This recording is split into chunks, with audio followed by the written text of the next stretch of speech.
You woke up this morning and the first thing your mind did, before you even opened your eyes, was go to them. Maybe it was a memory, something they said, the way they laughed, or maybe it was nothing specific at all.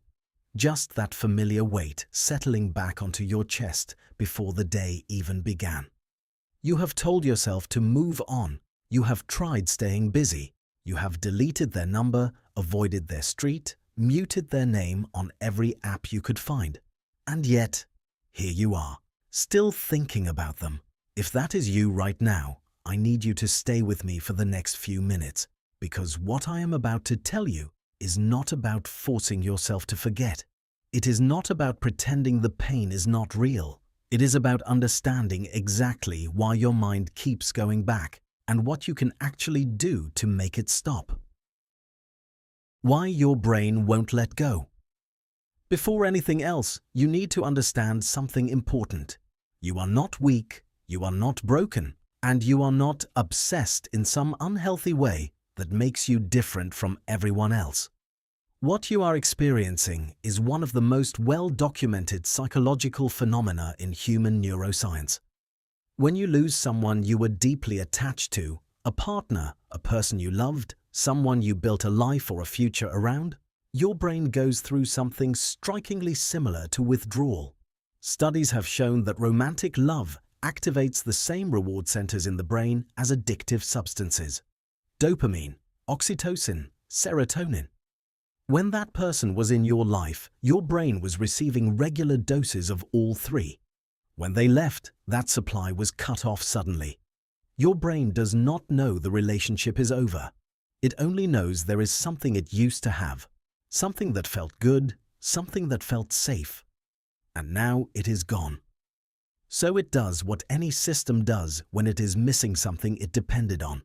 It searches, over and over and over again. That is why you replay conversations.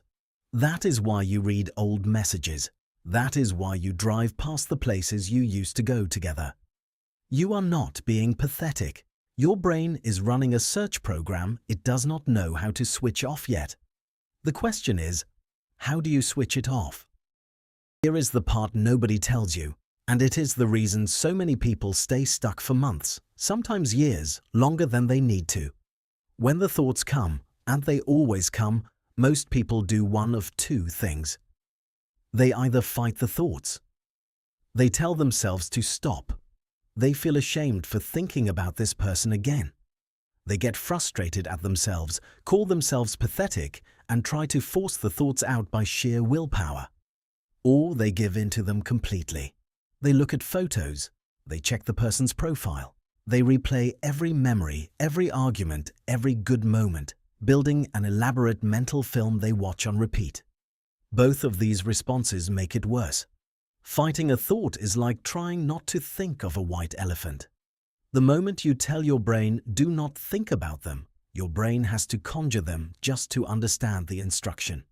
You have lost before you started. And indulging the thoughts, scrolling their page, replaying the memories, is the same as taking one more hit of the very thing you are trying to recover from. You feel a brief, painful comfort. And then the craving comes back stronger than before. The trap is believing that either suppression or indulgence is the answer. Neither is, and until you understand that, you will stay stuck in the loop. So what do you do instead? The answer comes from a field of psychology called acceptance and cognitive diffusion. And it sounds almost too simple when you first hear it. You let the thought exist without following it. Think of your mind like the sky. Thoughts are clouds. Right now, there is one particular cloud, their name, their face, that memory, that keeps drifting across your sky. You have been trying to grab it and tear it apart. Or you have been lying down and staring at it for hours. What you haven't tried is simply watching it pass. When the thought comes, and it will come, you do not fight it and you do not feed it. You notice it. You name it. You say to yourself quietly, "There is that thought again." And then you let it drift. This sounds passive. It is not. It is one of the most active and disciplined things you can train your mind to do. And like any training, it gets easier each time.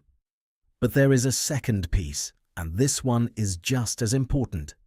You have to understand what that person represented to you, not just who they were. Here is the truth that is difficult to hear. A significant portion of what you are missing is not actually them. It is what they represented. Safety, being chosen, feeling seen, having someone to come home to. A future you had already built in your mind. Those needs are real. Those needs are valid. But they were never dependent on this one specific person to be fulfilled. You attached those needs to them, and your brain, when it lost them, began treating those needs and that person as the same thing. They are not.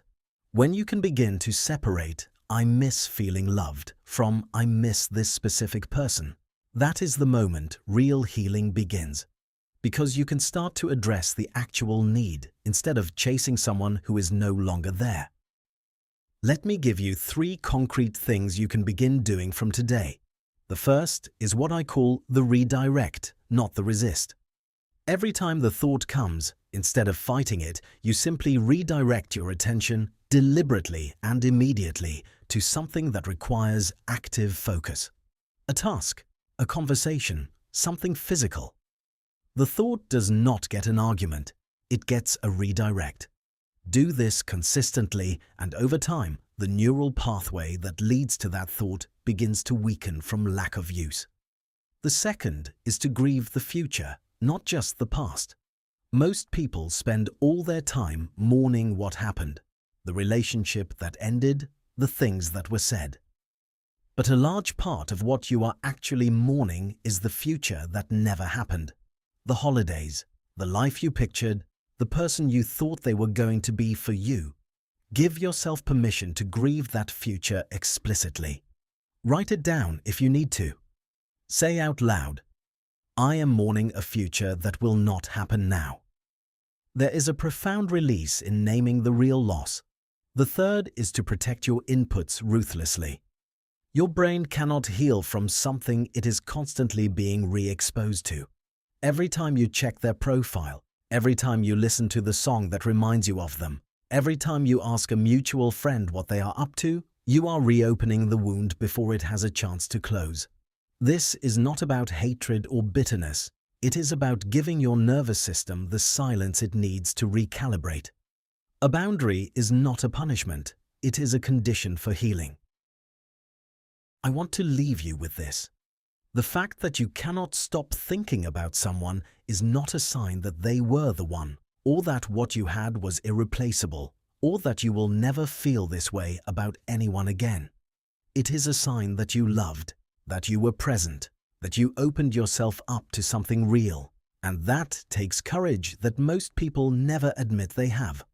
The thoughts will slow down, not because you force them to, but because you stop feeding them, start addressing what you actually need, and give yourself the grace to be a human being going through one of the hardest things a human being can go through.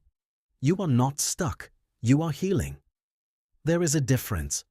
If this helped you today, consider saving this video for the moments when the thoughts come back, because they will for a while. And when they do, come back here. Watch it again and remind yourself that you already know what to do.